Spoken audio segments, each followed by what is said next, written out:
मित्रों, माखनलाल चतुर्वेदी साहित्य की दुनिया का जाना पहचाना नाम है। इनके समय का आप अंदाज़ लगाइए कि 1888 में पैदा होते हैं और 1968 में इनकी मृत्यु हो जाती है। लेकिन वो दौर याद कीजिए जब भारत गुलाम हुआ करता था और लोगों में चेतना पैदा करने में इनकी कविता ने बहुत बड़ी भूमिका निभाई। और किस प्रकार से देश के प्रति, समाज के प्रति समर्पित हो सकता है मनुष्य, और उसे अपनी शक्ति का एहसास कैसे हो सकता है। कर्मवीर के राष्ट्रीय जागरण का अग्रदूत था। उन्होंने प्रभा प्रताप और कर्मवीर का संपादन किया। संपादक भी थे, सामाजिक कार्यकर्ता भी थे, राष्ट्रीय कार्यकर्ता भी थे और अच्छे कवि भी थे, और अपने समय की राजनीतिक चेतना से बाकायदा परिचित थे। राष्ट्रीय आंदोलन का दौर था वो, और उस आंदोलन के दौर में किस प्रकार से साहित्यकार अपनी भूमिका निभा रहे थे। उनकी कविता देखिए कि सखे बता दो कैसे गाऊं, अमृत मौत का नाम न हो, जगे एशिया हिले विश्व और राजनीति का नाम न हो।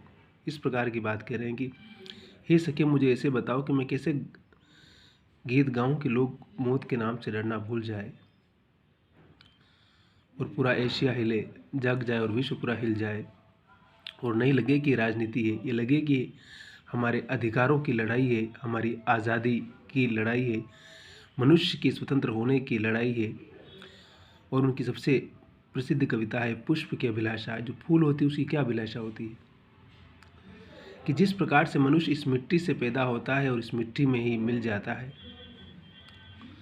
तो उस फूल की अभिलाषा भी यही है, उस मनुष्य की अभिलाषा भी यही है कि वो भी किस प्रकार से उस पंच तत्व में फिर से विलीन होना चाहता है और वापस उस यूनिवर्स का हिस्सा बनना चाहता है।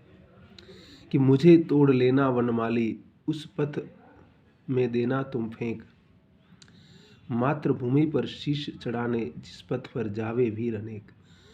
कह रहा है कि जो लोग अपनी मातृभूमि के लिए, अपने देश को आगे बढ़ाने के लिए, अपने देश की आज़ादी के लिए अपना सब कुछ समर्पित करके जा रहे होंगे, उस रास्ते में हे वनमाली, हे वन की माली तुम मुझे फेंक देना, फूल कह रहा है।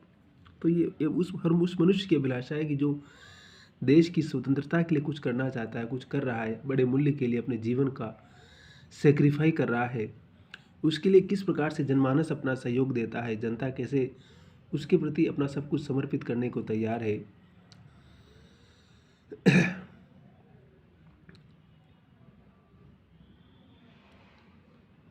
तो इस प्रकार से माखनलाल चतुर्वेदी जी का बहुत महत्व है। और बात की भाषाओं में बात के बाद क्या होता है वो अलग बात है। भाषा और भाव दोनों ही अटपटापन और अराजकता है। छायावादी कविता के बारे में वो कहते हैं, वो अलग बात, वो आगे बात करेंगे हम। लेकिन मैं इस कविता पर बात कर रहा था कि कविता बहुत फेमस है और आपने भी सुनी होगी कई जगह पर, और परीक्षाओं में भी इस प्रकार सवाल पूछे जाते हैं। और ये कविता हमें इंस्पायर्ड भी करती है। अगर हमारा मन उदास है, निराश है, तो उस निराशा से निकलने में भी कविता हमारी बहुत ज़्यादा मदद करती है। कि किस प्रकार से जब दुख का समय हो, जब हमें लगे कि सब कुछ हमारी ज़िंदगी में सिर्फ बुरा ही बुरा हो रहा है, उस समय इस प्रकार की कविता हमारा आत्मविश्वास बढ़ाती है, हमारा हौसला बढ़ाती है। कि जिन लोगों के पास कुछ नहीं था उन्होंने सब कुछ समर्पित कर दिया, सब कुछ त्याग दिया, और काला पानी की सज़ा इसको बोलते हैं ना हमारे यहाँ पर। अंडमान और निकोबार में न जाने कितने क्रांतिकारियों को अंग्रेज सरकार ने दफन कर दिया, ख़त्म कर दिया, उनको उनके नामो निशान ही मिटा दिए। तो उन लोगों ने कुछ तो सेक्रीफाई किया होगा हमारे लिए, तभी तो हम आज जिस आज़ादी का हम आनंद ले रहे हैं वो ऐसे ही नहीं ले रहे हैं। ये आज़ादी बहुत आसानी से नहीं मिली है, और आज़ादी कहीं पर भी आसानी से नहीं मिलती है। इसलिए इसका आनंद लेते हुए हमें उन सब के प्रति शुक्रगुजार होना है, और हमें इस देश को और बेहतर और महान देश बनाने में शिद्दत से और ईमानदारी से लगना है। सिर्फ बातें ही नहीं करनी है कि अपना अपना काम देख लिया और बाकी देश जाए भाड़ में।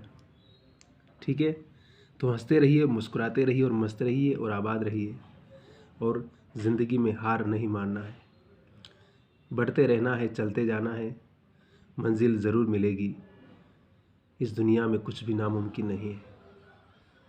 हंसते रहिए, मुस्कुराते रहिए और आबाद रहिए।